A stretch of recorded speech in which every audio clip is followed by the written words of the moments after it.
This episode of the Brutally Speaking podcast is brought to you by On Point Pomade. Keep your beard and hair looking on point with their line of pomades and beard oils over at onpointpomade.com. Use our code BSP15 at checkout and get 15% off your total purchase order. So thanks again to On Point Pomade for sponsoring our show.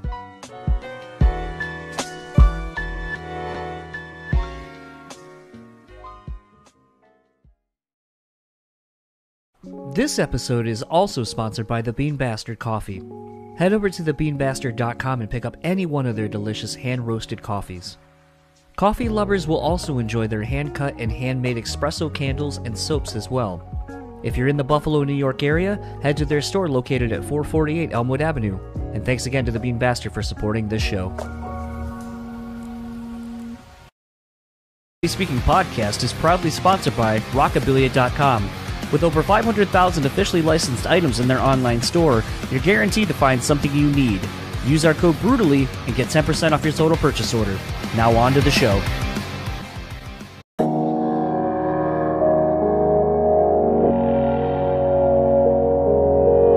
People say you have to have a lot of passion for what you're doing. This rings true because it's so hard that if you don't, any rational person would give up.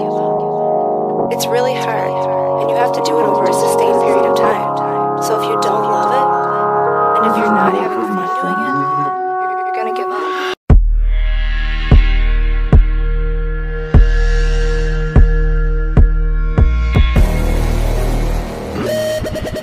What's up, everybody? Welcome to another episode of the Brutally Speaking Podcast. I am your host, John, and this episode's guest is Andrew from the band Johnny Booth. Again, back-to-back episodes, people recommended by mutual friend Alfonso from Heartsick. And, you know, it's kind of funny. I've actually been hearing a lot of buzz about Johnny Booth. They've been kind of making their name and kind of converting people the old school way, which is interesting because when I hear of bands now, a lot of times people are like, did you see this song on TikTok? Did you see, you know, this or this or this? Or, you know, I saw this band on, you know, whatever. And it doesn't feel like bands are getting discovered from live setting, you know, from going to a show, seeing an opening band. Like, it just doesn't seem like that's really the way that people are seeing bands and getting turned on to new music. So to have Alfonso kind of tell me after they played Rust Fest here in Michigan about, you know, how great the band was and, you know, it would be something I'd be into.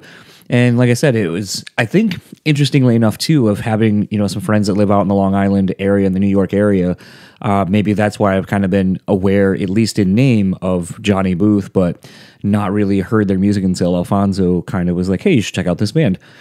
And it's so funny. It's funny to be in 2022 and have all these, you know, quote unquote experts tell you TikTok's the way to hear something, going viral with something is the way that people are going to find out about you, getting on Spotify playlists and all that kind of stuff. And I still feel like it's organic. It's kind of word of mouth. It's not necessarily any of these things associated with technology necessarily that are going to impact people and make you listen to something. But all of that old man ranting aside, this was actually a really fun conversation with someone that I obviously have never met.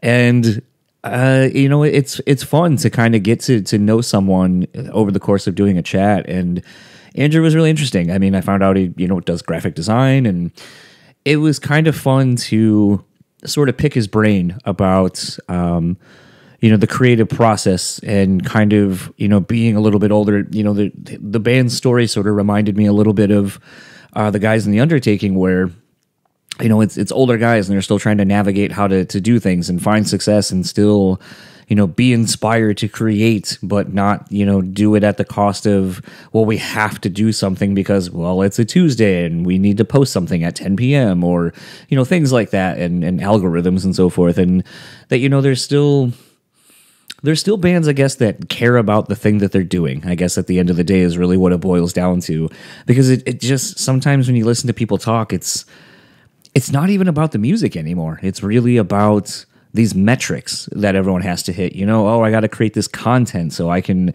post it tomorrow. So we're engaging with the people we have, so we don't lose any fans, so we can gain new fans. And I don't know, it's such an interesting time to exist, I think, as creatives, as bands, as people.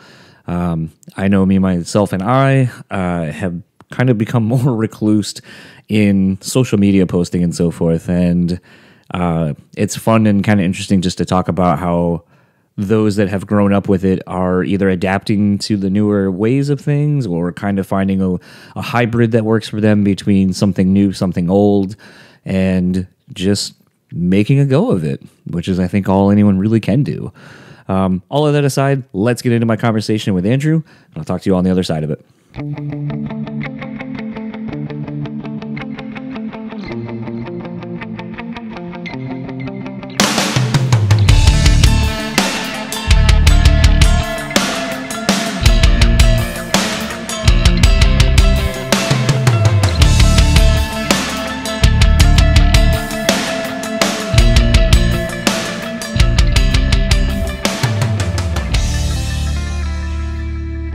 And then that way I don't forget. So the thing is I went and hung out with Andrew from Jan's Cabin when they were in town. And a couple of days later, he was talking about how like he was just not feeling good and all this kind of stuff. And as we were chatting, I was like, "Hey, what do you got?" And he's like, "Oh, I've been like fighting this cold. It's this." And I go, "Weird. I have a lot of the same symptoms. It feels like what should be strep." And then he was like, "Yeah, I guess it kind of could be." And then a couple of days later, he was like, "Feeling any better?" And I was like, "No." Like, I went into the doctor, thought it was strep. They did all the stuff. The cultures came back negative. They gave me an oral steroid, which tasted like shit. Yep. And I felt better. But, like, I kind of realized it wasn't, like, so much, like, chest cold, strep throaty. It was more mucusy and, like, kind of sinusy. And he was like, "Oh, dude, 100%. I just went to the doctor. I have a sinus infection." And I was like, you know, now that you say that, that is a lot more of what I have, because like I have like what feels like some fluid in my ear, and when I went to get the strep throat checked out, they said they saw some, and I didn't really put it together. I was like, but now that you say that, I think you gave me strep throat, or I think you gave me your sinus infection when we were hanging out. That's and there's, I mean, honestly, there's not really much you can do. Like it's kind of like the bullshit thing of like, if you know, because habitually I get sinus infections, strep throat, or upper respiratory infections. And they're all related to the same area of your body, basically. And other than just like, here's this steroid of some sort that you're given, there's not really a whole lot you can do. It's just like take your cold meds, sleep, and it'll wear off when it does. Yeah. And it fucking sucks, I feel that. I get a bunch of upper respiratory infections like all the time. Oh, I'm sure the nice thing too as a vocalist is, you know, it actually affects you versus like if your guitar player were to get it and you're like, well, you could continue to play and just feel like shit. It will literally affect how I sound. Yeah. It's weird when your instrument is like your physical body, you know? Yeah. It's definitely an odd thing. Like I think drummers get it to a certain extent because like your instrument is a part of your body. Like you're right. It's a full body thing. Right. But with vocals, like everything is just within such a small piece of you that if anything in there gets kind of messed up, you're kind of screwed, or you need to adjust. I think that's the biggest thing. And one of the biggest things I've probably learned over the last couple of years is just learning how to adjust and assess, see where I'm at, and yeah, just try to keep improving. I think it's easy to kind of, I figured how to scream and then just kind of stay there, which I think I was kind of like that for a while. But over the last couple of years, I've kind of decided to take it much more serious. Do you have your like a bag full of goodies for like your throat coats, your different honeys or anything? Like, do you bring stuff on the road with you to ensure that if you start catching something, you got some stuff to kind of help you through? Little stuff. I don't really bring like tea or anything like that, which tea, warm stuff does help, like open you up. I just bought a vocal steamer. Is that weird like mask thingy? Yeah, I've never used it before. We were just on like a small run. Yep. And that's where I met like the Heartsick guys on this run that we did. But I bought a vocal steamer and it came in the mail like 2 days into the run, like at my house. So I didn't use it yet, but I bring a cup with a straw. It's like this. It's not just like one you'd get at like a a fast food chain. It's like one you keep in your house. But Right. blowing bubbles really helps your voice rehab. It helps with inflammation. So it's like if your hand was swollen, right? If you're using the muscles to move it, you're going to be making it worse. But sometimes, if you're able to have another object kind of like move your hands slowly, it can help with inflammation. It's kind of what you're doing. You're creating negative pressure. So it kind of bounces back and it moves your vocal cords in a more therapeutic way. So it helps them move so they're not staying still. So they don't get super swollen, but you're not like smacking them into each other, making it worse. So I drive my band absolutely insane by constantly blowing bubbles. That's like a big thing for me, which is like this weird thing that I do. But I started taking vocal lessons, and that's really kind of what sparked all of this. It's funny that I'm not sure of your age, but it's funny as you get to a certain level of doing something, you kind of go, well, I guess this is more than just a passing hobby or a trend or something in my life. I guess this is the thing I do. So I should probably invest in myself or invest in this thing so it can be the best that it can be. And it's funny because, Alfonso and I joke all the time. Like, he was just on doing our live stream thing the other day, and he still loves to give me shit for like, yeah, I remember you were in our van and you had this like shit little microphone. I was like, dude, it's like $100 microphone. It ain't cheap, but it's like, I did a bunch of research, and it was like, at the time the Yeti, the Blue Yetis were like a good multi-purpose microphone. You didn't have to get a interface or anything like that. It goes right into your computer. You can kind of control the settings from the thing. And so it seemed like a good introductory thing, because like what I didn't want to do is spend a couple $100 on this fucking thing. Mm-hmm. And then, 8 months later, I'm like, I'm not doing this anymore.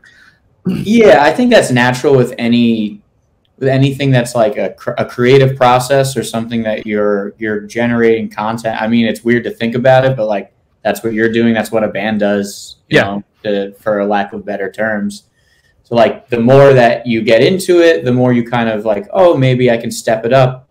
It's like all these little tiers, kind of what I was saying with the vocals too. Like you slowly build up your equipment, you slowly build up your skill set.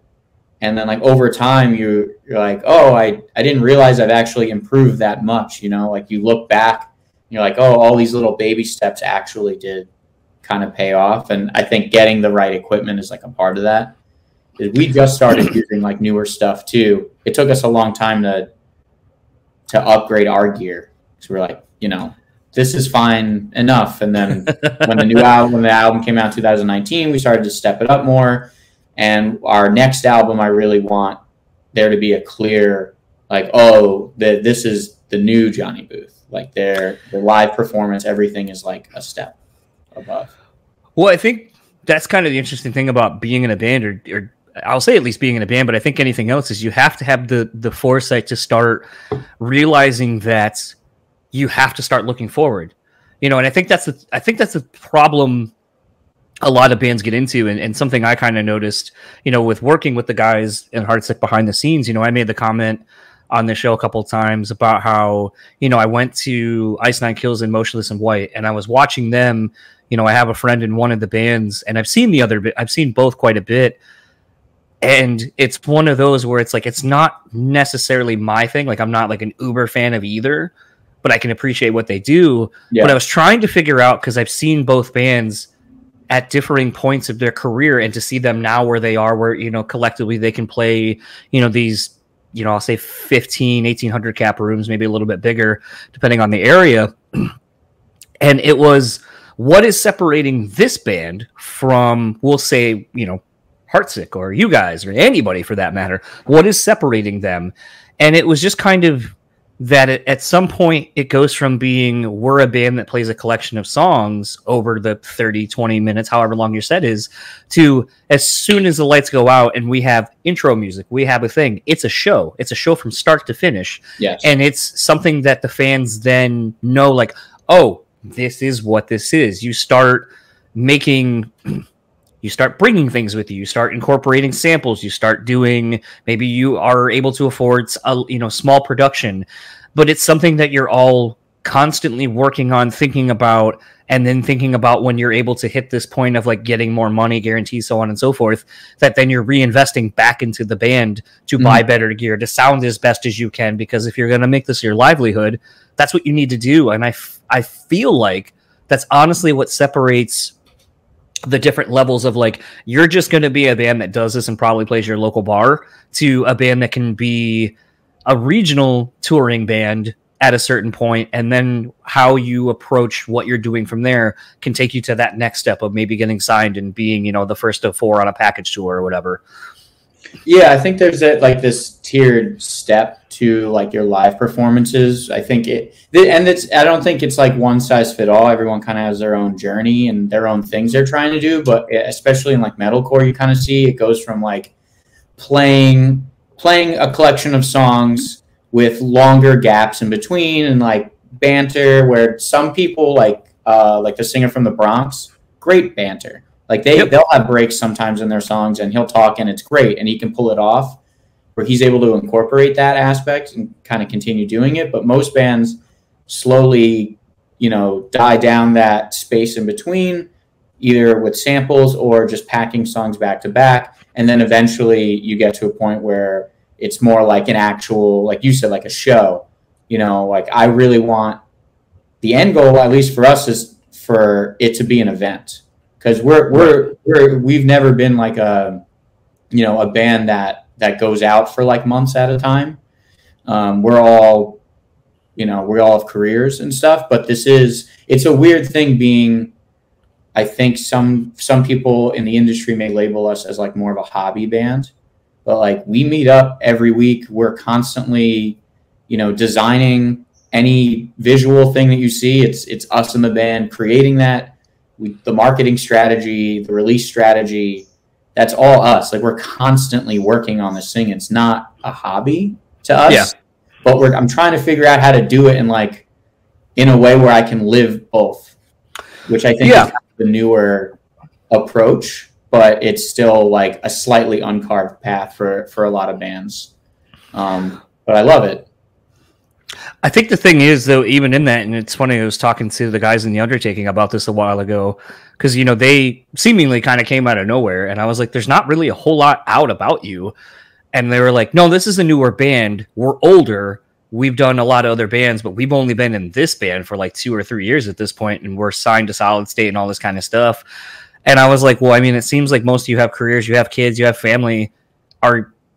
Are you looking to do this full time, or like what is the goal? Like, and I think that's the other thing too, is as you get older, it's like, you know, bands, I think now you're starting to see the bands that have been basically doing this for so long, everyone kind of hits a point where it's like, all right, I don't want to go out and play to no one because it's not really worth it. Like, it's not worth me taking the little vacation time I have off to do.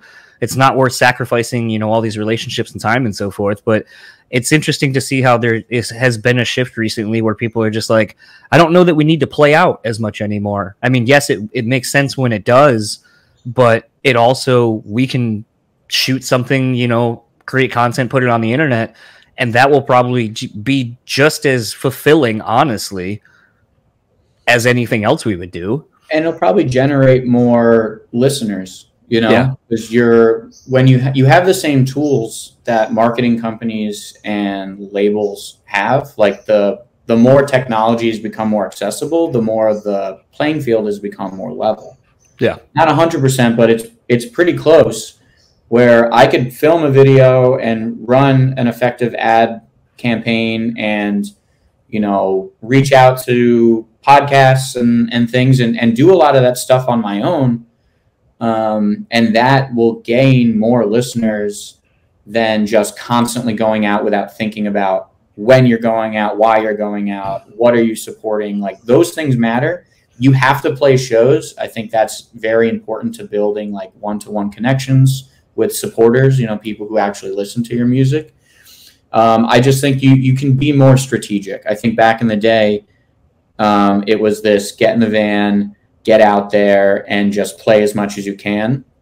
And I think that can work, but without the other stuff, that I don't think that really works. And then, you know, the digital marketing, the digital side, the graphics, all that stuff. Like your phone has replaced TV for the most part. Yeah. For better or for worse, it is that way. So bands have way more of an opportunity to reach people through your device. Yeah. So a lot of our, strategy has been around that. And then when you have something to support, get out there. That's when you play the shows and you make those shows an event. You're coming out here not just because we're just playing a few songs, because you're coming to see a show that we're like catering. I want it to slowly be a more catered experience as we get better at this. At least that's the goal. It's interesting because I feel like you guys, you said you obviously put out the album in 2019, but like looking through your discography, it seems like you've kind of adapted more of a singles culture kind of that the industry has kind of shifted to. Have you noticed in the span of time of you putting out music that it seems to be more beneficial to keep releasing a song or two songs every so often, or that it's actually worthwhile to put out a full length and kind of support that over the course of however long? I think both. I think it's having singles. Singles get you attention right now. Mm-hmm. They don't have longevity, but they'll, if you want to like keep the attention. I'm not a big favor of just putting things out just to put stuff out. Like that's probably why we're not just like pumping tunes out. We really care about the quality, at least on our end. That could also just be our own psychosis. But I think singles are very important. They grab people's attention more, like right now. So if you're going to release an album, you need those singles. One, because it's going to get more attention to the album. You're going to build up those streaming numbers. So when that album drops, you're not starting from scratch, which is also important. But also playlists are important on any streaming platform, Amazon, Spotify, Apple. You can't pitch the album and they'll like, oh, I like this song, and they'll put it on their playlist. Like you have to pitch each song individually. And that's why the music industry has really moved more towards singles. It's every song can get the attention and hopefully get on playlists and get in front of more listeners. But I will say, I'm in my 30s. I have always listened to albums. And I have noticed over, my time putting music out with the band that the albums do have more lasting longevity. Like people can rediscover you, like, oh, I really love that album. Come back and listen to all your stuff. But also, as people are finding you out, maybe through those singles, and if you don't have some albums to kind of support that, I think they end up being more shallow in their interest in you. It's more like, yeah, that was cool. And then maybe they won't follow you. Maybe they won't engage with you for another year or two. It's more of a passing, oh, that was cool type thing. But I think when you have a discography and really good singles, you capture their interest and hopefully this keeps their interest. You know what I mean? 100%. It's always interesting because I feel like, I've talked about this in different capacities throughout the podcast. And it was interesting because, like, the one person I argued with about it more was a surprising person. It was Dennis DeYoung from Styx, or formerly of Styx. And he was, kind of giving my generation shit. He was like, your generation doesn't hold stock in, like, physical media, doesn't hold stock in, you're too impatient to listen to a full record. And I was like, no, I'm going to challenge you on that. I think it's actually your generation because you're the generation, from the 50s and so forth that literally bought a single where bands could tour on 1 to 2 songs for a year with like 18 other bands. You were literally where the album single, the 7-inch single started from. Yep. And it was that thing where I was like, I think then your generation of musicians are the ones who completely changed it and put out full records, with concept records and so forth. But I was like, I honestly think it's your generation as a media consumer, as a music consumer. You were the ones that started this kind of, you were the one supply and demand of singles and driving a single, and a single can make you successful and driving it to radio and all that kind of stuff. And I was like, to me, I feel like our generation has actually been more of the one where we want tactile things. We want a full record experience. That's why we're buying vinyl. That's why we're buying things. So I don't think it's us. It's like we've consciously kind of gone full circle back around. We're like, we want physical stuff. But I think that some of the generational thing, those types of arguments are always interesting because it's like, who raised us? You know what I mean? Like these older generations kind of produced the younger generations, you know? So I think sometimes it's like a look inward type of thing. Well, it's like I said, too. I was like, also, we're the generation that got burned so often by buying a $20 album and only one song was good, and it was the single. So then when something like iTunes comes across and it's like, all right, well, I know the rest of the album sucks. I'm buying the one song I want. That kind of, I think, forces people to have to I guess, either A, not front load an album full of all their good stuff, and then here's the filler just to at least contractually hit our 11 songs or 57 minutes or whatever. But it's one more. I think that was the thing, is I think too many consumers got burned out from art, like shit product, because bands didn't care. So then in return, it's like, well, why do we care? If you don't care, then we don't care. Yeah, and I think just technology changed, and I think it's really, really important, especially as a band, but really just in general, if you are any kind of producer of, you know, a creative outlet, that you can't get too caught up on, like, you know, why are things this way? Just accept they are and use that to your advantage. You know, like, you could be, oh, I don't like how people aren't buying albums as much, or I don't like that the music industry is this way. Well, how is it? And how can you use those things to bet it yourself? I hate when people get kind of caught up in those types of things, especially with like older bands, where I'm like, yeah, but you have access to the same technology that I do, that a major label does, you know, like, just accept what it is and utilize the tools that you have now, because it's all going to change. And every 10 years, everything's going to change. So you got to be liquid. You got to be fluid with this type of stuff. So, you know, it just sort of is what it is. You can say it sucks. Who cares, you know?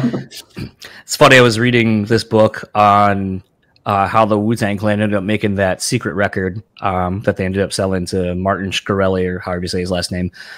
And it was like right out the gate, like I think in the first like 7 or 8 pages of the book, it was talking about how this RZA and this other guy that produced the record were having a conversation, and they were saying, you know, when, like, where did the devaluation of music come from? What happened? When did it become lesser than actual art? You know, why are these art pieces selling for hundreds of thousands of dollars and millions of dollars? Why are they held in such high regard when music is equally art, but it's seen as disposable? And they were talking about this concept of, you know, art is a one of one, but music is endless. It's infinite. So therefore, instead of it being a one of one, it gets devalued every time you make 100 more copies, 1,000 more copies, make it available to the world. And that because now, with everything being available on our phones and so forth, that there's no intrinsic value to the person because they did nothing to get it. It's already there. And it was really interesting to kind of think about that in those ways of how they decided to approach this record that they ended up selling, where it's like, we want it to be art. We want to be looked at in the same capacity as actual artists, because that's what we are. And it was really interesting to kind of think about that. Like, you know, you didn't have the ability to go and just download something on your phone immediately. So you had to go to the store. You had to like drive or take a bus or walk or whatever, spend some money, spend your time with it. And it was kind of interesting to think back to how I think we as people as a whole put more value in something when you have to kind of earn it. And there isn't a whole lot of it. And to kind of even prove that concept a little bit more, when they were kind of in the process of looking for someone to buy the album, they had put out a couple of songs, and it was like, at $5, you get like these two. At like 10, you get like this one or something like that. And then I think it was like 50, you get like these 3. And they said the ones at $5 were leaked almost instantly. The other ones never were leaked. And he goes, and then that kind of speaks again to value. If you pay for something and it has a certain monetary value to you, it's interesting to see how you're not willing to share that with anyone else, because why would you devalue something that you spent a lot of money on? And I thought it was a really interesting concept and concepts in regards to music and how we take it in and how it is deemed from those that take it in. I think also just musicians are different than visual art. I was an art major, I get that it is art and it is a different medium. You consume it very different. And I think for me personally, I would rather have things out there and get in front of as many people as I can, seemingly for free when it comes to music these days, because I want to be a part of like your story. I want my music to be that soundtrack in your head. You're like, oh, that song reminds me of this time in my life. That stuff is more important to me than like the value, like the monetary value in that way. It is an interesting concept to look at, like I have a Basquiat over here versus, like the way that you consume music. It's just the medium and the way you use it is just so different. I think visual art, there's like a tie there, but there is this weird breakaway from it because there's soundtracks in movies. You associate sound with memories in a different way. And to me, the value of being a part of other people's memories and like how they view themselves, because that's what music was for me. I think to me, that's the visual art doesn't really have that connection, I think, for most people. And I think music really, for the average person, can really have an impact on how you view yourself, how you view the world, memories of things that's happened to you. I think, does that make sense? Yeah, no, it does. And interestingly, it kind of was, I feel like this is as good of a segue as we can kind of get to it. I would assume then you're the one kind of responsible for the visuals that accompany like the album artworks and so forth and the singles. So Adam, our guitarist, is a graphic designer as well as me. Okay. So everything you see is either Adam, me, or a combination of the two, with input from the other guys as well. But yeah, Adam and I do everything visual, everything that you see, every Instagram post, video, edit. We've had some people help us with like the actual music videos. Our buddy Gulab films a ton of them. A buddy we met in college, and he ended up filming a lot of the stuff. He edited a few videos. We've edited some.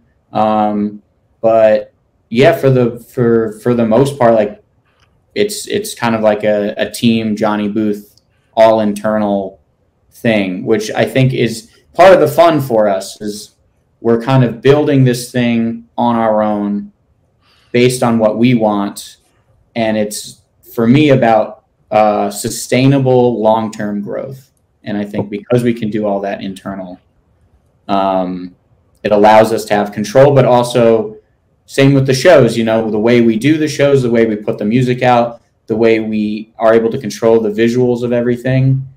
It allows us to be in control of that growth and for it to be sustainable, where we don't have that 4 to 6 year arc that most bands do. Typically, when you don't hit a certain peak after 4 to 6 years, most bands kind of dip because you're touring. It takes a lot out of you financially, physically, emotionally. Most bands after a certain point, if they don't hit a certain level, just kind of tank. Right. But I don't think you need to do that, Well, the reason I asked is because like the album art or the single artwork for Deepfake, being kind of a mixed medium piece, there's a lot kind of to take in just visually from that. But then when you kind of match it to the lyrics, it's like, I don't know if I'm kind of putting more stock in one into the other, when maybe that's not really the intention behind either, is that they don't necessarily go together. They're not a companion piece. But I feel like, based on before talking to you, I kind of got the feeling, I was like, I don't really feel like any of this is done not with a purpose, because one of the first things I noticed with the single was like, okay, it looks like it's under your own imprint of Booth Records. Everything you've done is released by you. Like you said, everything is kind of yours. So when I kind of noticed these little things, I was like, I feel like this is a band that, whether it be because it's just financially smarter for you or you have the ability to do everything, that it seems like you don't want anyone to kind of have a hand in anything that might dilute how you want to be represented in any way, shape, or form. I think that's part of it. You know, Adam designed the single covers, and then we write a lot of the lyrics together. So there's this constant internal back and forth of, you know, him or me designing something and sending it to the other one and then going back and forth and talking about it. So there is like a lot of intention. And it's not that a fear of having people dilute, because I do think having a team around you in certain ways is important, and something we've been like slowly becoming more okay with, having team members. But when it comes to the visual stuff, one, I just think me and Adam have the capability to do these things, and obviously the other guys are they have great input because they're in the band. I think one that it's going to be easier for us to do it. I think the same people writing the music and making the designs and videos are having your hand in that. There's going to be more of a connection naturally, just because it's the same people. But yeah, there is the financial element too. We are a band that has a small budget every year, and not having to spend a ton of money on visual artists and, you know, with certain things like all these little video edits we post on Instagram, like, you know, that's us. You know, Adam edited the last one together, did a great job. Not having to have someone there with this constant back and forth communication, being able to do that in-house is just cheaper, it's easier, and it's more fun. I think that's a part of it too. It's more fun for us to have a hand in everything and build it on our own. That was kind of part of why we like it. Is I'm not building this so I become, you know, this top tier band with tons of fans and I'm famous or something. You know, it's about building something on our own, see how far we can take it, and, you know, try to get as many people to listen to it and be influenced by it as we can. At times I was kind of wondering too, before knowing, and I kind of thought this as you've been saying all the different things about how it's a lot of it's in-house. You're kind of, you know, working creatively together and off of each other collectively as the band, that I almost could kind of see this becoming sort of where you become the team for others, if that makes sense, where it's like you've learned how to navigate and do all these things, marketing campaigns, editing videos, doing album covers, doing all these things that I know you see littered all over Instagram, Facebook, and all those things. Hey, who needs pre-made graphics? Who needs an album cover? Who needs an ad mat? Who needs, you know, all these things. And if you're able to do it yourself, I feel like it's almost one of those things where then you can, because it's not about making money, but then it becomes about sort of this like almost artist collective where you can be like, we can offer these things that we have learned how to do. Hey, if you'd like us to put out your single on our thing, like it may not have a lot of distribution, but like we know what we're doing now. We can help you do that. Do you need a new single artwork? We can help you do that. Like that you all in Johnny Booth could almost become a brand, like a marketing firm almost of sorts. Yeah, where like you're more just, yeah, like you're not any one thing. You're all of these things. Yeah. And we've talked about it before. Me and Adam have discussed doing that. And we do like stuff privately, separately a lot of times where, you know, he'll work with some bands, I'll work with some bands, kind of just on the low, you know, just like I'll do like an album cover. Like I did some work for Thought Crimes. They just had an album come out, but they're just local, and I just like doing some of that stuff. But yeah, I think it could be cool. A lot of it just comes down to time. I think we all have careers, and then I actually really cut down my freelance business. I was freelance graphic design for a long time. I used to make websites just on my own. Now I work in a web design like agency, but I want basically all of my free time, whatever that is, to be focused on Johnny Booth and doing like kind of what we're building. So I think there's room for that one day.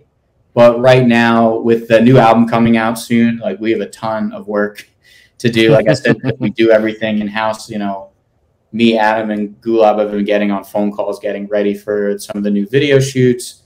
We got to do some new photo shoots, album cover, you know, pressing, how everything is going to look and how it's going to come out. Like we're kind of planning all of that right now. So it's a ton going on behind the scenes at the moment.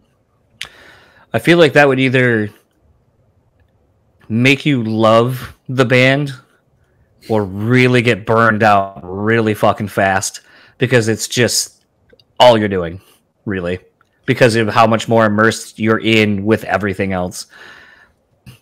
Yeah, it can be that way, and there are like little gaps here and there. Like there'll be like a month or two. Like we all moved. Like I moved to Astoria, Queens. Adam moved. Oh, you didn't like Long Island anymore? I mean, I'm from there. I've lived there most of my life, but I visited once, and I was not really a fan. Long Island is an interesting bubble. It really is. I would totally understand why someone who would come there and just like go to the everyday life stuff and be like, oh, this place kind of sucks. The Long Island music scene is amazing and has produced amazing bands, and for that I love it. I love like my niche of Long Island, I think. But day to day, I mean, it's just a very different place, and I think if you're not from there, it's hard to navigate like what are the cool places to go, you know, like where are the cool people, you know. Well, I think what's interesting to me is like being from the East Coast myself, originally in Delaware. It was weird because like the whole reason we went down was to see my friend Frank and The World We Knew play their reunion show. Okay. And I forget the name of the bar that we went to, but like Dr. Acula played and like a bunch of other like music hall, most likely. Maybe is it like a tiny weird bar where it's like a tiny bar, and then the side is the venue? Yeah, that's okay. AMH. That's like that's the spot, and it's been AMH for a while, but it was I think VP South for a while, Broadway bar for a minute. Okay. That's like the spot, yeah. But it was just like I don't know. It was really weird because it's like at times like going to shows is like where I feel like all of a sudden it's not necessarily like a place anymore. Like the only way I can really kind of describe that is like, you know, when I go to shows, it feels like I'm just, you know, wherever I am, like at a show, it just feels like home. Yeah. But at times when I go see shows here, and I was just talking about this the other day, where I was like, you know, this city in Grand Rapids in Michigan, and I think kind of Michigan in general, is there's just so many band people that are around that it's like, you know, Dillinger Escape Plan, all I would ever see is just people going absolutely apeshit.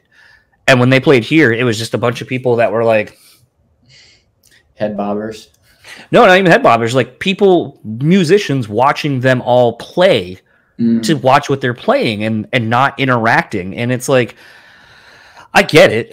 Because like, you know, I do sort of the same thing as a shitty musician and as someone who used to book shows, I do those things too. But it's one of those where I feel like that's the one disconnect I have when I go to other places is I'm like, oh, this is clearly not my home because people are actually moving. People are doing things. People are interacting. But as far as just kind of like a vibe, it was, I don't know, maybe it's because of where it was like that venue was tucked and it just doesn't feel like it's oddly the outlier of the entire rest of the block around it.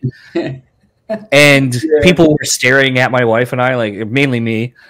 But it's funny because it's like, I mean, Frank's long been gone from touring and so forth. And like now lives in Florida. I think Mike, my friend that's in I guess he is technically in this cell, but Extinction AD right now. I know he still lives down that way, but he's always like, oh, I fucking hate it here. Like I'm from here and I hate it here and da-da-da-da. And it doesn't seem like, and that's the thing is like, it doesn't seem like people like Long Island. Like even a friend of mine that lives up here, he's like, when we were there, he's like, oh, you're at the mall. Oh, that mall's such a shithole. Blah, blah, blah. Long Island, it sucks. Like, so it's funny that it doesn't seem like anyone likes it. Yeah, it's easy to have a love-hate relationship. I think most people have that relationship with the place they grew up to a certain degree, no matter what. Like I said, Long Island is just, it's its own thing. And I think it's an island with 7+ million people on it. I mean, it has the population of a small country. Plus, it's next to New York City, which also has like 9+ million people too. So I think there's some of that where there's the percentage of human beings that are shitty. You're just going to interact with more of them because there's just a lot of people kind of more jam-packed on an island where you can't, if you're in Albany in New York, you can go 2 hours in any direction. Yeah. But if you're out in like Rochester, Long Island, unless you're taking a ferry to Connecticut, like you got to drive all the way through the city. You got to pay tolls. You need like $30 just to leave it. It's a very unique place. It's also there's a lot of like New York City cops that live there, firefighters. I grew up in like a New York City cop firefighter town, so there's like an abundance of that culture too. Mm-hmm. Like I wasn't a huge fan of like where I grew up. As I was growing up, I was very conscious of that being the norm and me feeling kind of outside of that. It's also very segregated. Long Island is Nassau County, where I'm from, is I think the second most segregated county in the country. Huh. So you feel some of those tensions too. I think like most of my town was like Irish Catholic and Italian, and my mom's from Puerto Rico. So it was like this weird thing where like I fit in, I look the part, but people say kind of crazy shit, and that was something I've really tied, I think, mentally to Long Island, which I think that I really struggled with it, I think, for a long time, being from there. But like I said, there are people and moments where there's a reason why so many good bands have come from Long Island and so many like interesting music movements have come from Long Island. And it's because it's a dichotomy. You're living in one of the coolest and worst places all at once. I know in my time of like my wife and I just kind of being there for like a long weekend, it's like I forget exactly where we were staying, but I remember there's this like giant soccer complex, like outdoor soccer complex across from where we were. And the area we were in was like nice. It felt like a lower middle class kind of area. And then it's like you got this like giant soccer complex, a lot of, it seemed like we were kind of in more of like a predominantly like Puerto Rican Hispanic area. Mm-hmm. On just the people I saw walking around and so forth. And like we kind of got stared at, and I'm like, I get it, I'm white and not a lot of white people over here, it seems like, whatever, I don't care. But then it's like we'd go over by like the Amity Hall, which I think we were like maybe 10-12 minutes away, and they were doing something one of the nights where they had like there's like a giant like fire station, I think, like in the middle of the down like the by in that area, if I remember correctly. And they had like fire trucks out. It was like a weird little parade type thing, like a lot of like, as I'll say, like white bread looking families. And then here's like myself and my wife walking by, and I'm in shorts and probably a tank top or whatever, and do not look like what's around. And then I felt kind of the eyes and the there, and it was just kind of weird that like throughout most of my time there, it's like I didn't feel like I ever belonged anywhere, like that I was always kind of the outcast there. And I was like, and it's weird because I know you're probably looking at me either because I have tattoos and I look anti whatever you are, or I'm white and I look anti whatever you are, or whatever. And it's like, I think that's been kind of the crazy thing. Like, you were talking about kind of the interesting dynamics and dichotomy of where you grow up and how you look at it when you were growing up versus where you are maybe as an adult now or whatever. And it's funny because I take a lot of that in when I travel. Like we're getting ready to go to Atlanta in like a week. It's like my favorite city, almost hands down, in the U.S. in my travels.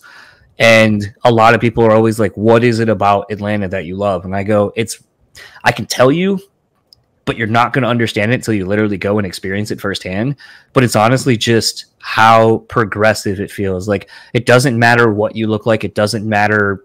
Like it just feels progressive. It feels like it's inviting. It's when I go, I just feel like emotionally, spiritually, whatever. I just feel recharged. Where I'm like, why can't more of the world that I encounter be like this, where it doesn't fucking matter?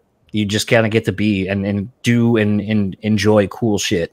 I think it's part of the reason why I moved to Queens.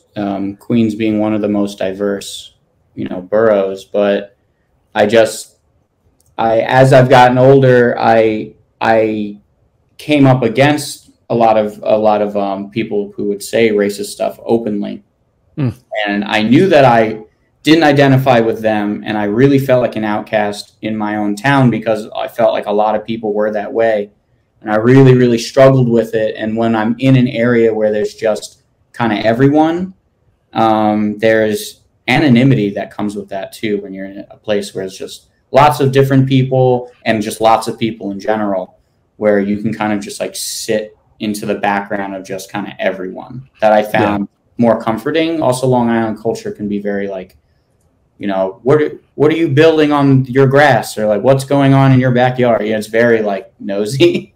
Yeah. In that way. Like, I mean, I guess all suburbs can be that way. You know, I don't know if that's necessarily like totally specifically a Long Island thing, but I have come to realize that living in a place with diversity is something that's extremely important to me, and something that I feel more comfortable being around, because I don't like this weird like, hey, you're in this club, let me say this horribly off-putting thing, and then now I have to deal with like calling you out on it, because I do think it's important to do that type of stuff. I think it's, especially when you are white, the burden is on you to kind of call other white people out. But sometimes you're just trying to get a fucking bagel, and you're like, dude, why did you do this to my day? Like, I have to call you a fucking bigot in front of everyone now, and I don't like that you've done this to me. It's interesting, but I've definitely had to think a lot about it growing up where I grew up. But I think it's for the better. So it's like weird. I'm glad that I was exposed to a lot of that stuff, because it forced me to think and be aware. You know, also being mixed, my mom being Puerto Rican, my father's family are Jewish.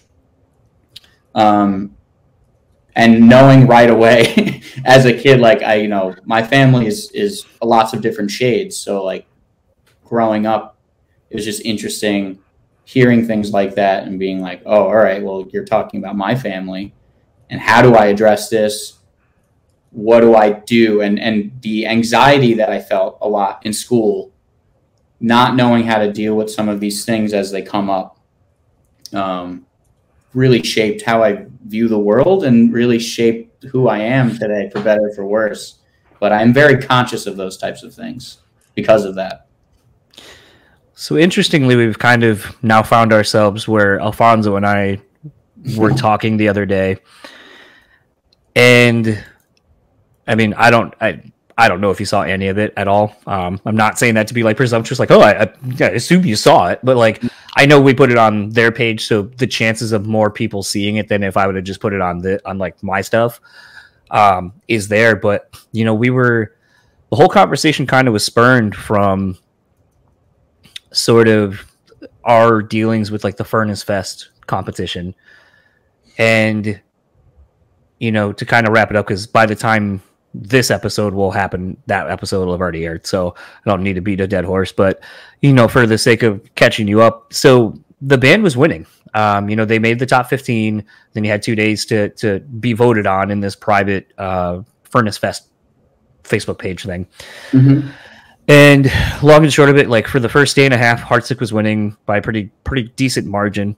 And then like a thing started going out. Like you started seeing a lot of people in that, and I'll say community because it literally is called the Furnace Fest community Facebook group or whatever. So it was this thing where they seemingly didn't like Heartsick for whatever reason. Maybe it's because it's an outsider coming in. It's not like one of the chosen bands that they, because one of the things that did kind of piss me off was that there were a couple bands signed to like Solid State and some smaller bands, or some bands that were signed or to a label that honestly the label probably could have bought them on, pushed them a little harder to get on, whatever, and chose not to. I think that speaks more to the labels than anything.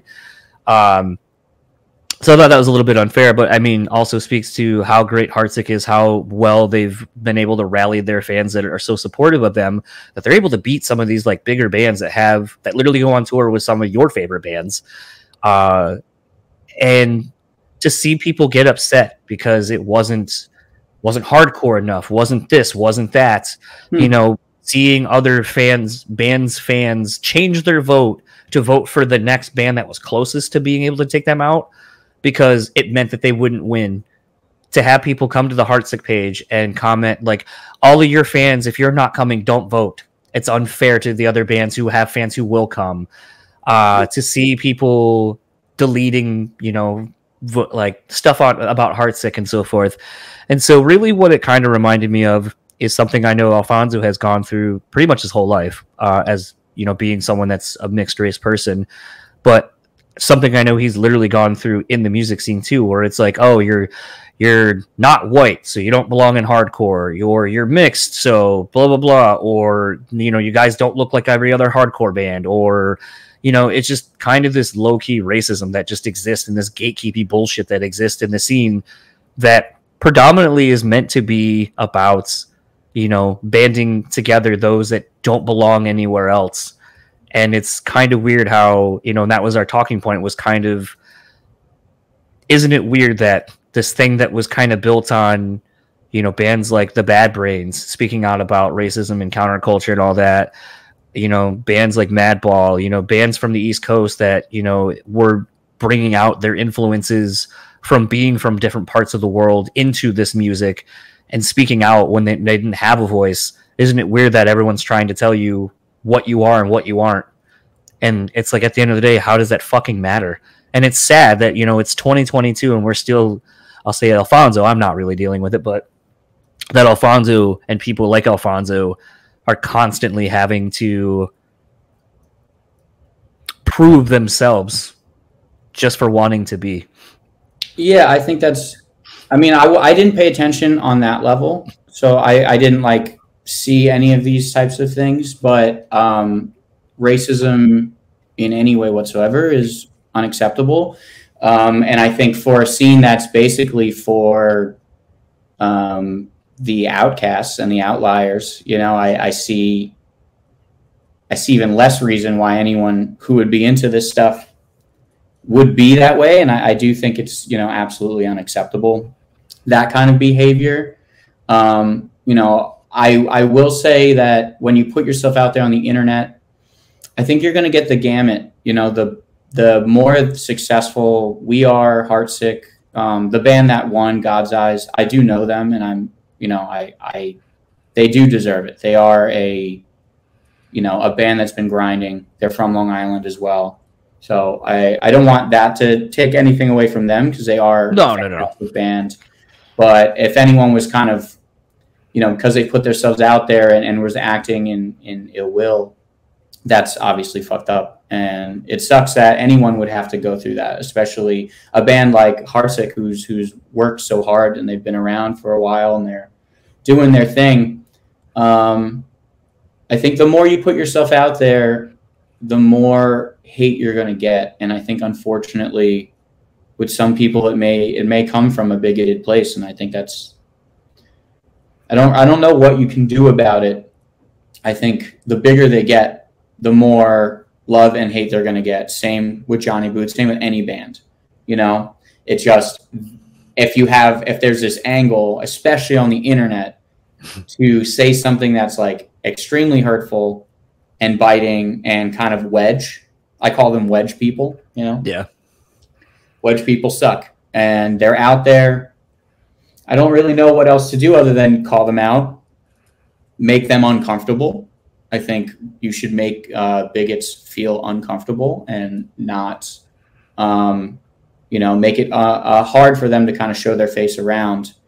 And hopefully that they change in that way, and you can kind of stop those things from happening. But yeah, it's unfortunate to hear that they went through that, because I know the short time that I have known them, they're great guys, and were definitely deserved to be where they were, where they basically came in second, as far as I can understand. Yeah, seems like it. But yeah, if they won, they would have deserved it. The fact that they came in that close, I think that shows the dedication a lot of the fans had to them. The people who love them definitely really love them. And, people who or change their vote, or they're not that dedicated to them anyway. So see you later. Yeah. It's hard. That type of stuff is difficult to hear, because I always loved to think that in the scene it's we're somehow different.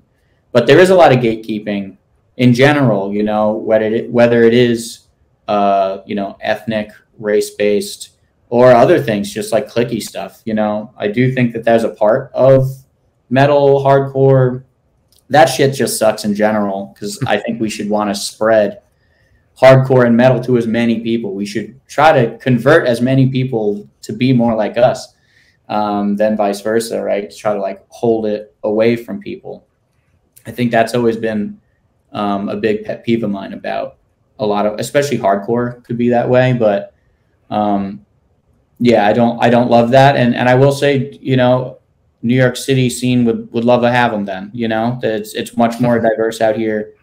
And I think more bands like that should be playing around. You know, I want this to be accessible to everyone. I think that's important. And then if there is an abundance of white people in it, you know, why is that? I think that's something that people should think about and talk about. All that stuff's important. Those kinds of conversations are important to have. I think the hardest part for me at times is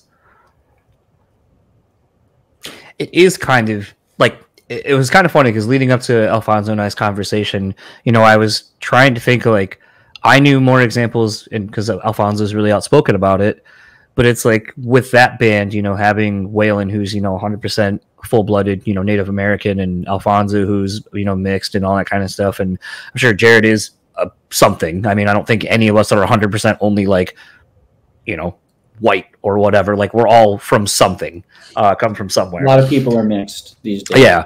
And it was one of those things where it's crazy to me to hear some of the stories Alfonso has had, where it's like, just by being in your band and traveling and whatever, like you've experienced some of the worst things someone could say or literally do to you.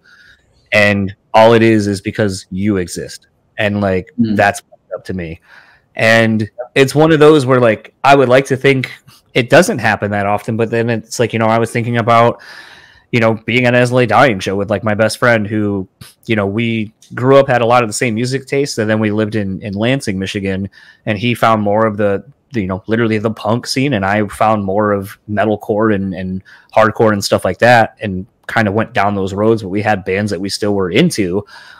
And I remember at one point I was like, hey man, you might want to like head back somewhere, like not be kind of more closer to the stage or where we're at. Cause like I see a bunch of like dudes eyeballing you up, like you don't belong here. And I feel like they're going to do something. So it might just be better if we like back up. And it's like, some of that's generational too.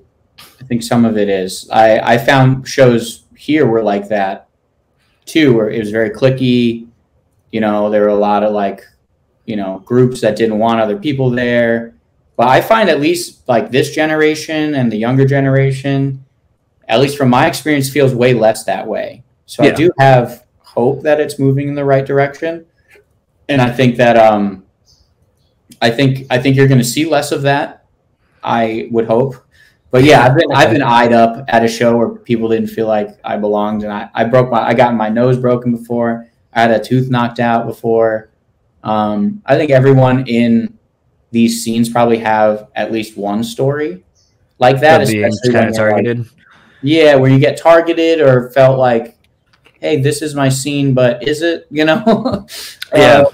I think everyone has moments like that, but at least maybe part of it's just my experience, but I've felt way less like that and seen less of it.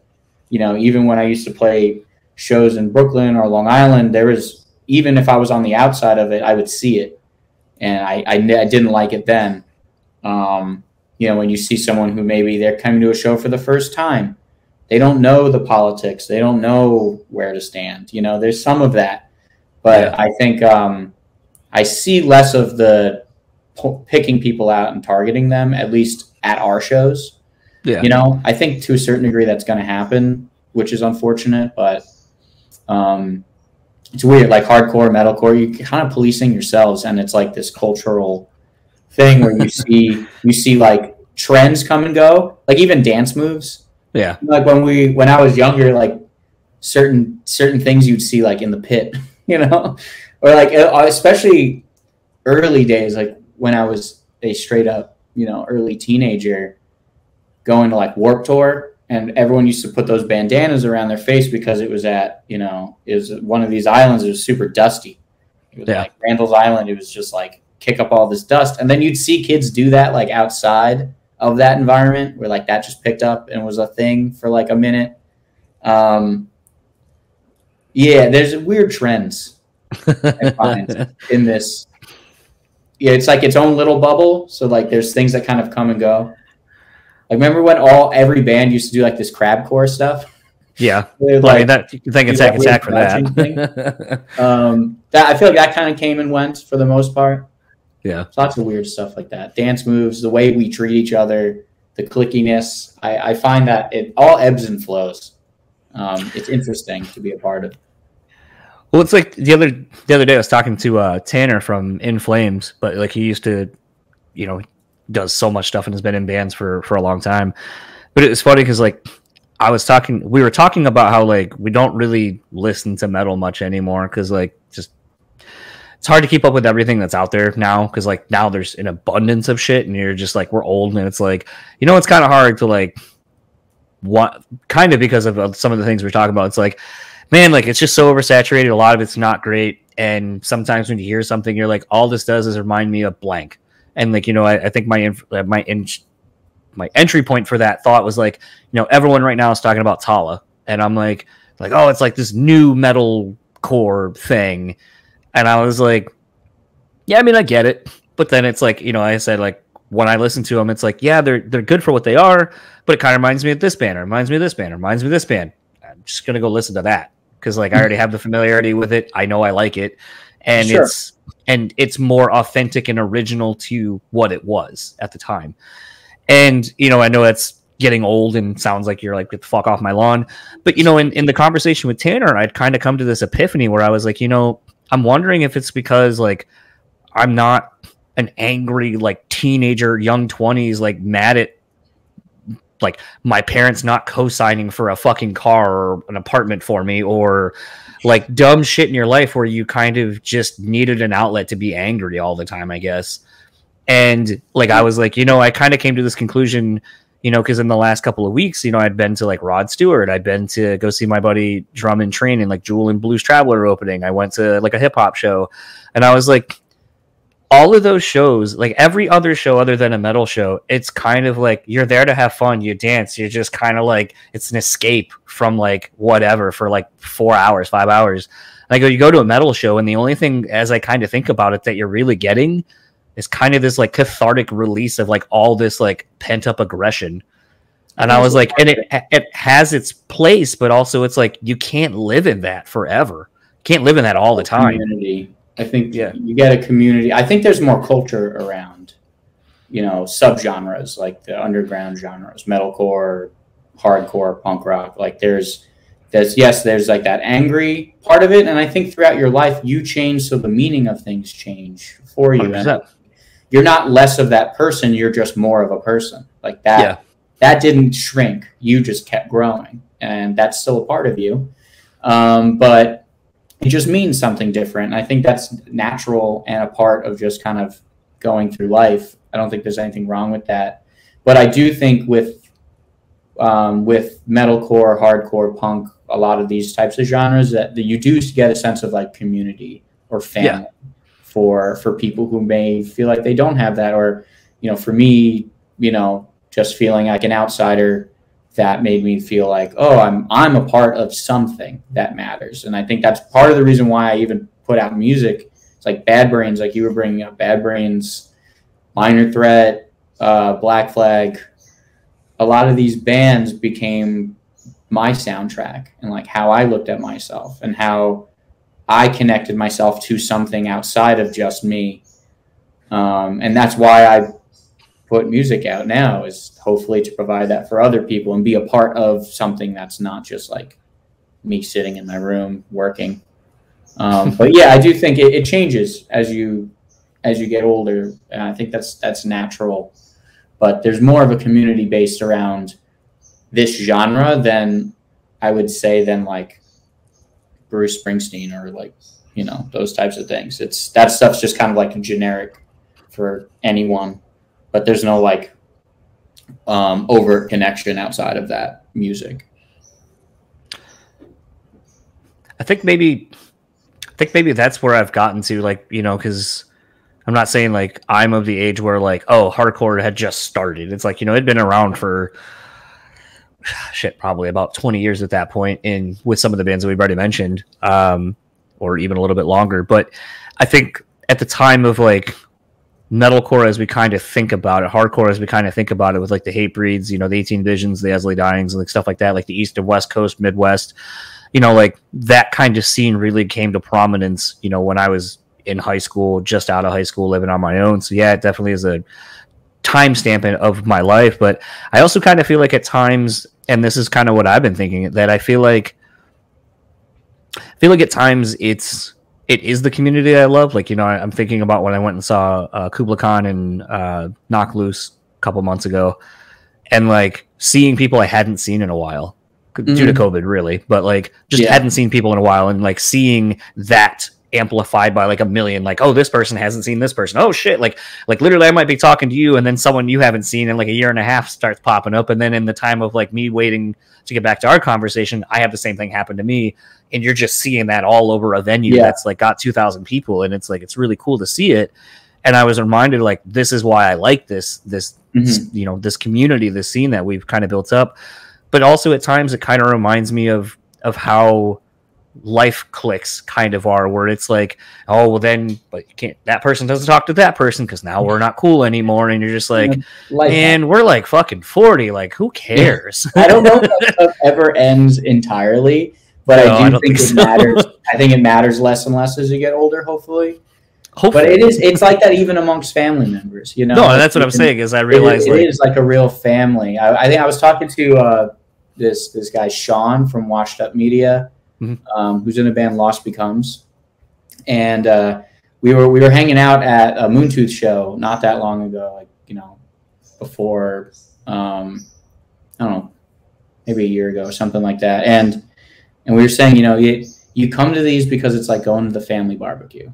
That's what it's like. You know, we're all 100%. Hanging out, we're drinking beers, we're talking, maybe I haven't seen, because there's some of these people you may not see in your day to day, but you don't regard them as less as like friends, but your meetup is just separate from maybe some of your other regular life stuff.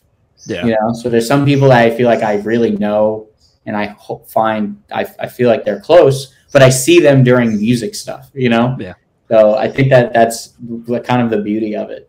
It does bring people together, and I do think it's been moving in that direction, away from like the cliquey gatekeep stuff. I think that's always going to be a part of it. People like to feel that they have control no matter what, but you know, that just sort of is what it is. I don't know. It's just always funny to kind of think about that, and I think Alfonso put it really well, where it was like, it's funny that people who have nothing to do with your art are the ones that are trying to tell you how it should be interpreted or what it means and all that. And you're like, yeah. I think the more out there you are, like I was saying before, the bigger you get, the more hate you're going to get. And you know what? No one hates a nobody. So if you weren't doing something right, you wouldn't have people who hate you or have these strong opinions who don't actually care about you or your music. You know, I think that's naturally going to happen. And I think if anything, it's a litmus test for any band. If you aren't getting a little hate that feels baseless and almost just like, you know, just purely based on how you look, I think that's pretty common. Then you're probably not doing something right, you know? Right. I think it's important to grow outside of just your little niche. And when you do that, you get other people who are just going to hate on you. And I think there's nothing you can do about it. And it's, you know, bring it on. It just means you're growing. You just kind of made me remember something. Trying to remember how to, there we go. I think that's what I need to do. It's funny because you almost said verbatim exactly what Ice-T had said to me once in a tweet, because I was literally getting upset about an episode I posted and all these people coming and talking shit. And so Ice, right there.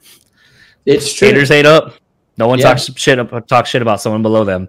It's 100%. And it's like one of those dumb things, like where you're just like it's so stupid that it like took that. Like one day, like I was listening to his old podcast, and I was like, you know, I should do that. But it's this weird thing. Like you were kind of making the comment earlier about how you know, this sort of like content creating is sort of like, you know, being in a band, and it's kind of weird because at times this thing is, but unlike being in a band, it's like I'm just trying to talk to people and have conversations that I think are interesting. And when someone gets mad that, like, you know, maybe I didn't ask you about, you know, a song on the last record, some line or whatever, I don't know, that it's like, sorry, I'm sorry I didn't ask the question you wanted me to, but like, where in our conversation, if you listen to it, where would you have wanted me to put that? Because it wouldn't have fit anywhere. And it kind of would have derailed maybe something that we would have talked about that was even better than a question about, you know, one lyric. Yeah. Everyone has their own, you know, flavor to this type of thing. I actually do appreciate that you do more conversational. So, you know, I think there's some people out there who are amazing interviewers, and they're good at prepping and getting those questions. That's a skill set in its own too, which is just different. But when someone's bad at that, it's very noticeable also. Well, I like full transparency. I used to do that. Actually, I was going through the other day. I was looking for something in this drawer that's right next to me. But just for the sake of actually showing. So I used to do that.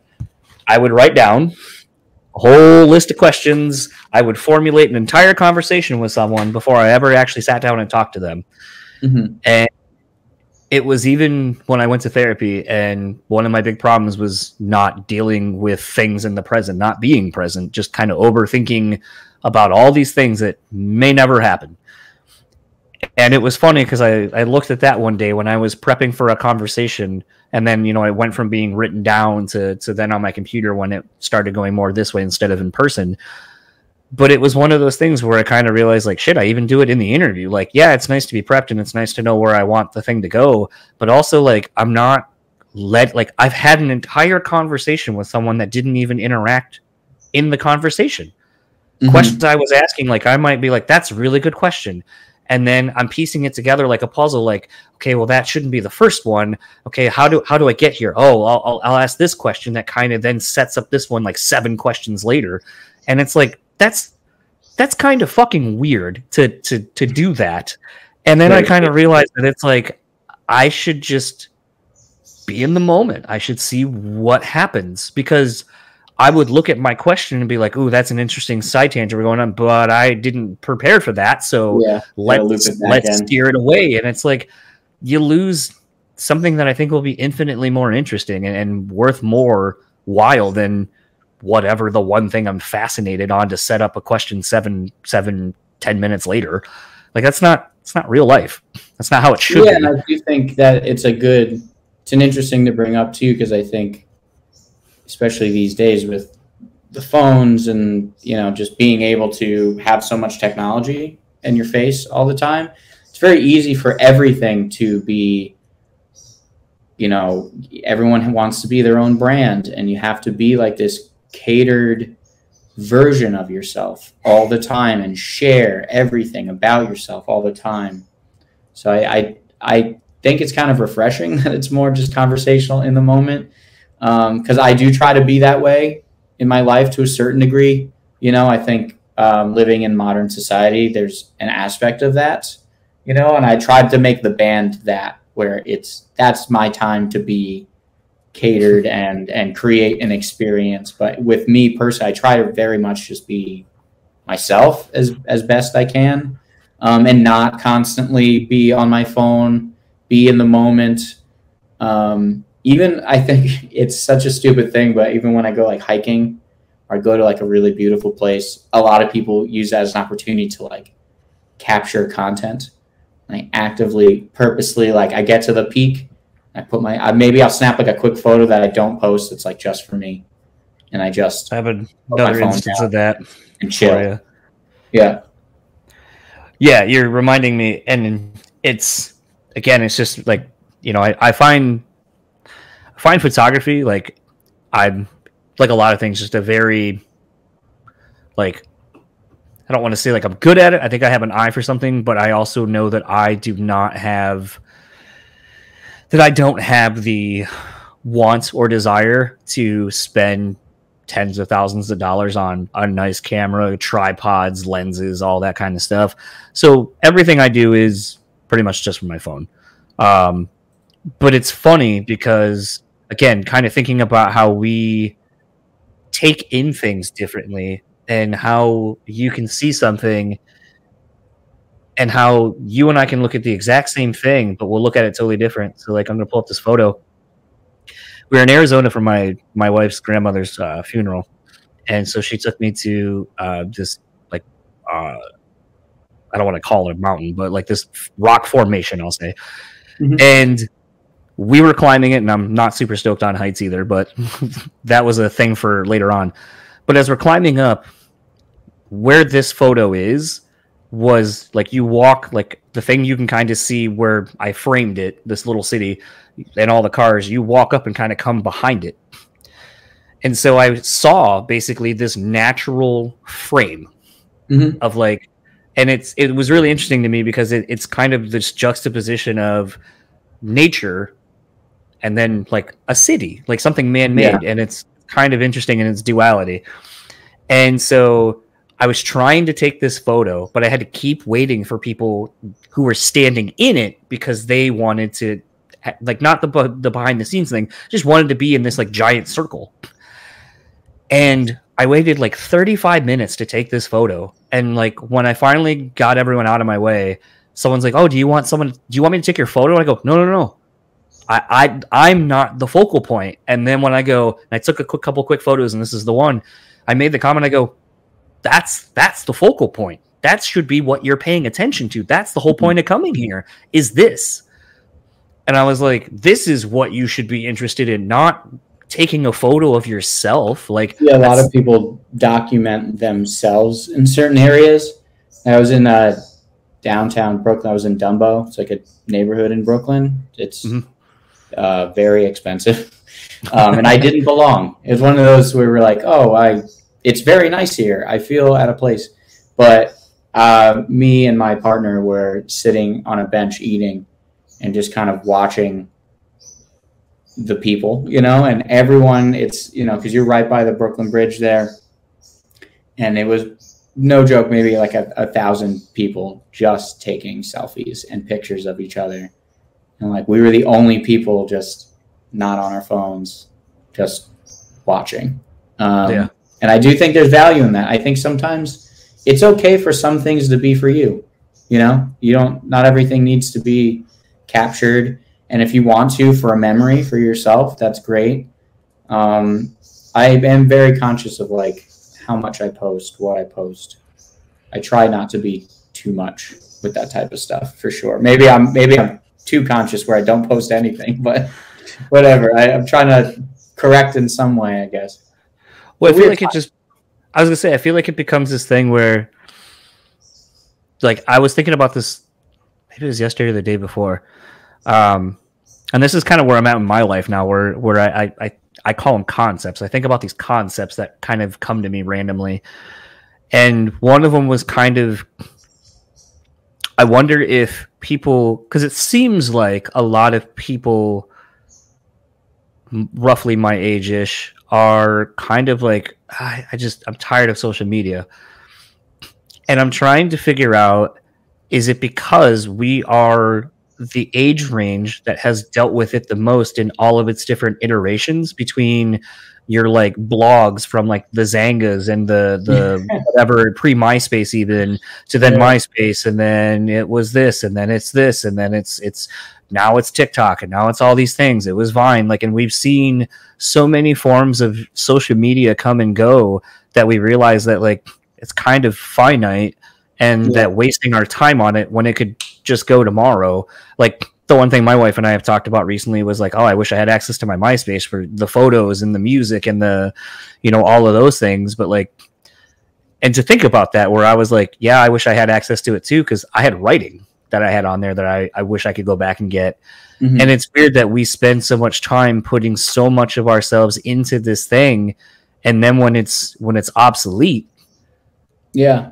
we don't really care because we're moving on to the next new thing. Next And it isn't platform. until you get older that you're like, I kind of want the old thing. I kind of want the things that I like, the access to the things I don't have. So that's why, like, for as much as I post on social media, I also keep most of my stuff to where I can have it. Like that photo is on my phone, so I just send it to my computer.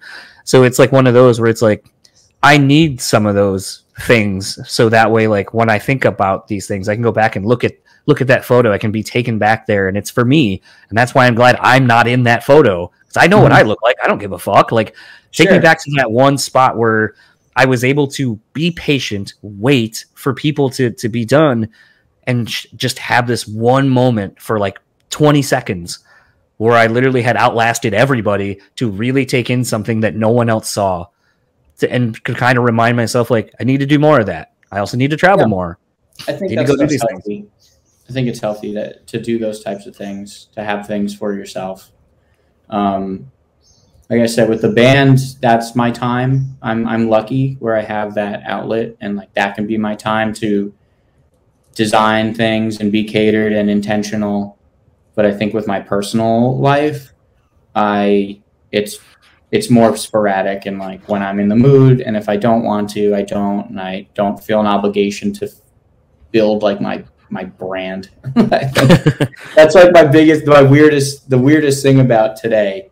And I think with people, you know, our age and definitely with people younger, it's the societal pressure to be a persona online, and everyone wants to be like famous on social media, you know. And it's like, if we were all, you know, content creators, like who's going to make the roads not fall apart? You know, like who's keeping society together? I think it's a symptom. You know, I think lots of people get caught up in like blaming the symptom for things, but it would be cool if we got to a point in society where we did glorify people who like made normal things.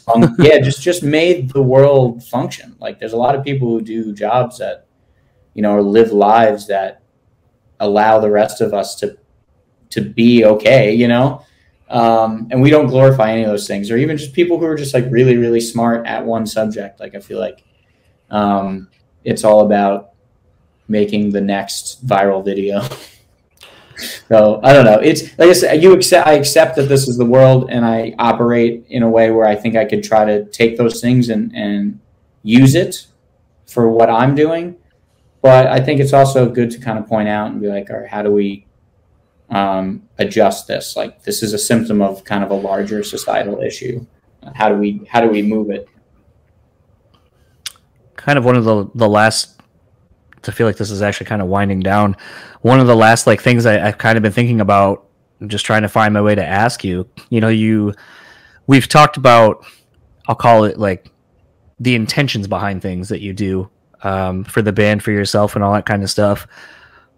Adversely, it would seem like potentially performing is the one time where you're really kind of immersed in the thing and kind of able to just be. Mm-hmm. What does that experience mean to you compared to like all the other work that goes into the band?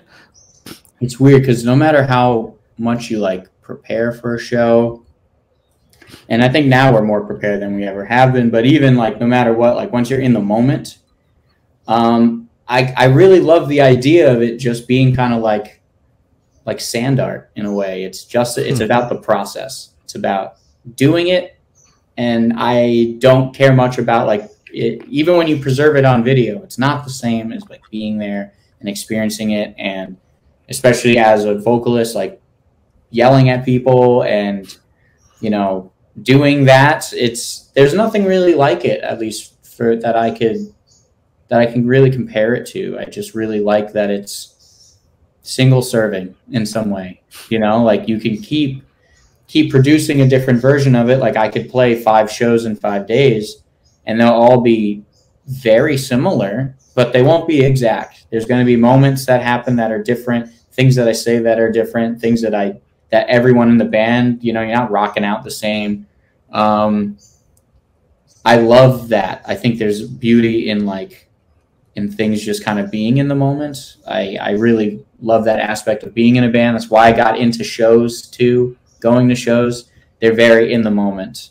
It's about the feeling alive at that time, and everything before and after are kind of like the last thing on your mind. I think most of your life, at least for me, I'm also an anxious mess at times, but I think you're always thinking about maybe mistakes I've made in the past or preparing for the future, right? But when you're performing, it's like one of those times where you're not doing any of those things. It's kind of nice. I really like to.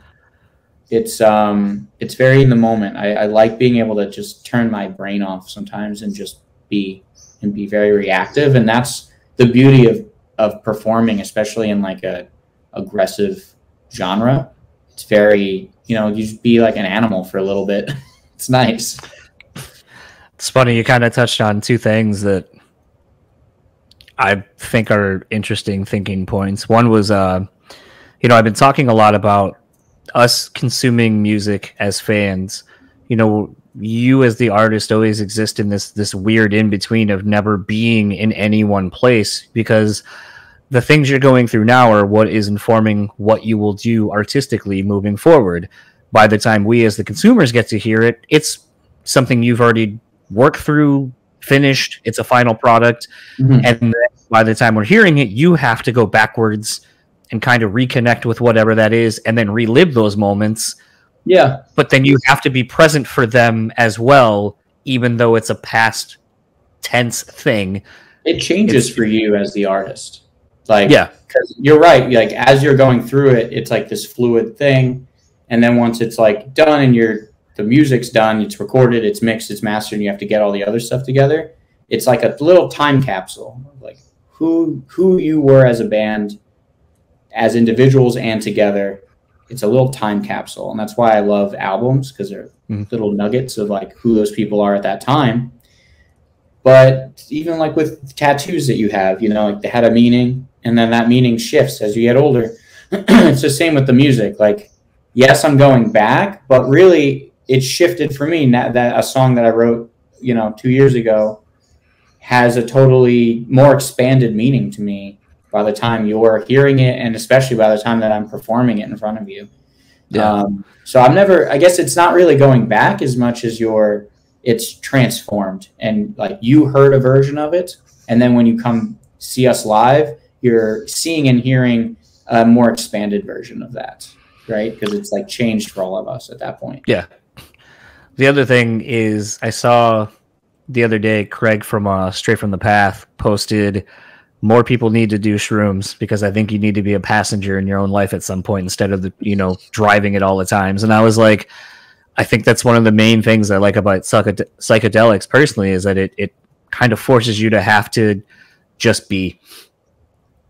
Sure. And I don't think we do that enough. Yeah, no, I don't disagree with that. I'm not a big hallucinogenic fan because of my own mentality.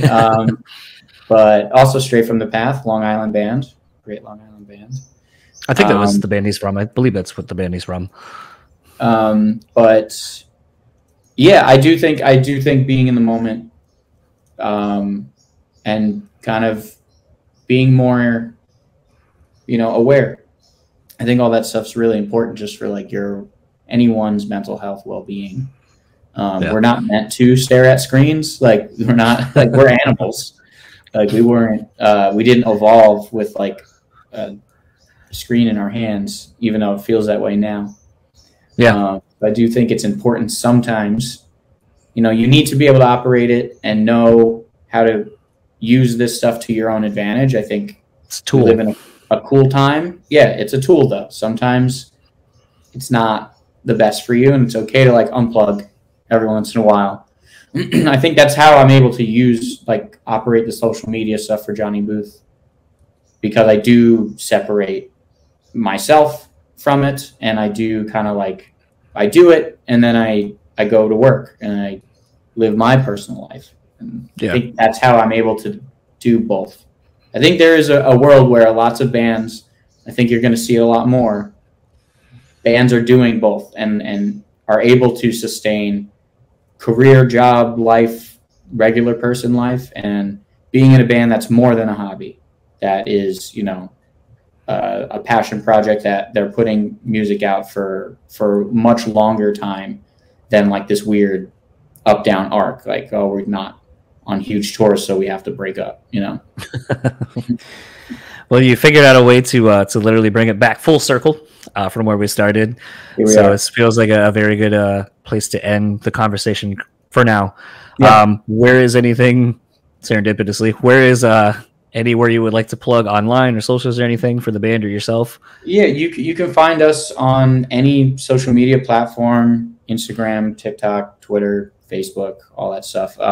We're at Johnny Booth or Johnny Booth New York on most social media platforms. But ultimately, I just want you to listen to the music. So check us out on Spotify or wherever you stream music. I think that's the most important thing. So check out the music. If you like it, give us a follow. And a lot of exciting stuff coming up soon. Awesome. Well, thank you for the time, and looking forward to maybe having you guys come out this way again, and maybe a little bit closer than Detroit for me personally. But that's because I'm old and don't want to drive 3 hours each way to go to a show. I get that. Yeah, being from Long Island, $30 out the door before I even left the island itself. Yeah. Well, it was great talking to you. Thanks for having me. Appreciate it. So that was my conversation with Andrew from Johnny Booth. Their latest single, Deepfake, is out now. They have another record that's seemingly on the way, as you heard in that conversation. And it's so funny. I know I kind of talk about and have talked about for a long time and at length, the idea of EPs versus full lengths.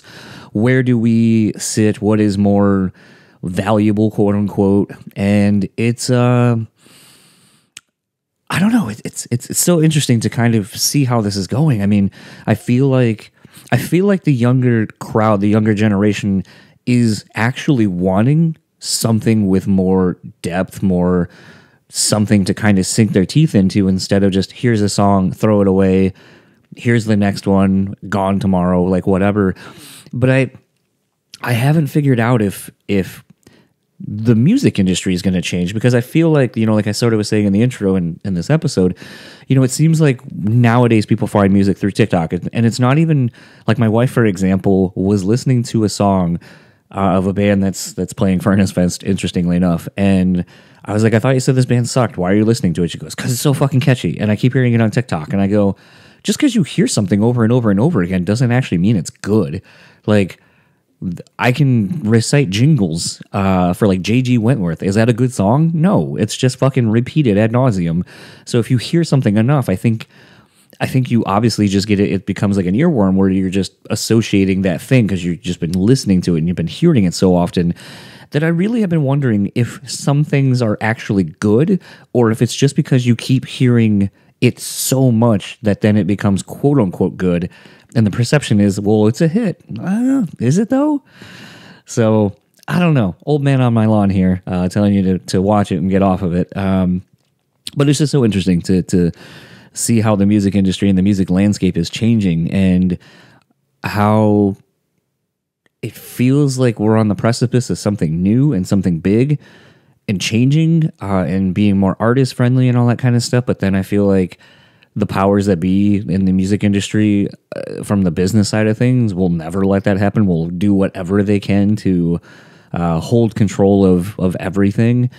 And it's interesting. I just feel like something is coming to a head soon, probably in the next, like, I'll say 5 years. I feel like where something different or drastic is going to change within the industry. And I feel like I haven't really been able to figure out, is it going to be the people like myself or the people of my age who remember how things were, or is it going to be like this new generation that's doing things differently? Like, I don't know where it's going to come from, but I just feel like something is going to change, because I feel like there's too many people now who are too astute with things, with podcasts like this, with having conversations, and even people in the industry that are a little bit younger, I think, want to change things and want to, put their stamp on it and want to do something that puts control back into the people that are creating these things. And I don't know. I feel like that's a really interesting thing to think about. And, once again, I honestly think it's a lot of this mentality I've been coming up with and kind of adopting stems from reading that book, the Wu-Tang book, where they basically made $1 million plus album in secrecy and then sold it, and devaluing music and art and all of that kind of stuff, and the conversations that arise from this book. And so I just feel like there's something kind of on the horizon. It seems like a big shift is coming, and it interested to see where it goes. Obviously, I think something like that will have a lasting impact on the music industry as a whole, and what we do and how we consume it and so forth. So I know it has nothing really to do with Andrew necessarily or Johnny Booth, but I think in a way it does, because I think, like I said, with the band doing so much of themselves, I see them having a lane to actually kind of make a bigger impact for themselves, for other bands, being able to take what they've learned how to do themselves and help other bands. I feel like that's something I'm seeing a lot more too, is a lot of bands willing to help other bands grow their name, grow their brand, grow their success, and so forth. And I feel like I haven't seen that in a while. So it's really nice to see kind of a uniting scene of sorts in the underground music scene kind of coming to a head. So to start wrapping up this episode, if you would like to keep up with Johnny Booth, you can find them on Facebook at Johnny Booth Music, at Instagram at Johnny Booth NY, and Twitter at Johnny Booth NY. If you'd like to keep up with Andrew, you can find him at Judge_Hermanos on Instagram. I didn't see anything on Twitter, but that sometimes people just have completely wonky names that they like to use. And for everything else, tour dates, merch, all that kind of stuff, you can go to johnnybooth.com, support the band, pick up some stuff. Like I said, excited to hear what they're going to do and push themselves creatively with on this new album. The new single, Deep Fake, is out now. Lyrically, I find that really interesting, and would have actually loved to have kind of talked a little bit more about that, but didn't really have a way to kind of usher that in without making it feel forced. So maybe next time we'll talk about some of the lyrics to the songs. And for the podcast, if you'd like to keep up with us, you can find us simply enough, Bruce Speak Pod, on all the platforms. You can hear us on all major podcasting platforms. If there is a way to rate, review, or subscribe, please do that. Helps out tremendously. You can email me at brutallyspeaking@gmail.com.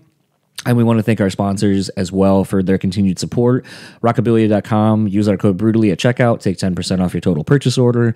On Point Pomade. Keep your beard and hair looking on point. Use our code BSP15 at checkout. Take 15% off your total purchase order. And last but not least, The Bean Bastard. Go to thebeanbastard.com. Pick up some delicious coffee. They have hand soaps. They have all kinds of things. And if you're in the Buffalo, New York area, please go to the Brick and Mortar. Go support them. And for the podcast, I am John, and I will see you all next week, where our guest is Lord Nelson of Stuck Mojo. That was a really interesting chat. Can't wait for you all to hear that one. Talk to you then.